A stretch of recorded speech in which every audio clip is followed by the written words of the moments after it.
একদিন একটি বাঘ একটি গরুর উপরে আক্রমণ করলো। সেই গরুটি প্রাণে বাঁচার জন্য তার সমস্ত শক্তি একত্রিত করে দৌড়াতে থাকলো। দৌড়ানোর এক পর্যায়ে গরুটি একটি পুকুরের মধ্যে লাফ দিল।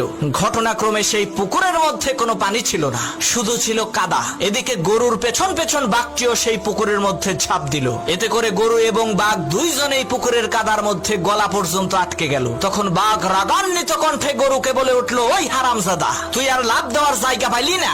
তুই ডাঙ্গায় থাকলে তোকে না হয় একটু মজা করে খাইতাম, কিন্তু এখন তো তুইও মরবি, আমাকেও মারবি। তখন গরু বলল, বাঘ ভাই, তোমার কি কোনো মালিক আছে নাকি? তখন বাঘ বলল, আরে আহাম্মক, আমি হচ্ছি বনের রাজা, আমার মালিক হবে কে? তখন গরু বলল, বাঘ ভাই শোনো, তোমার মালিক না থাকলেও আমার কিন্তু মালিক আছে।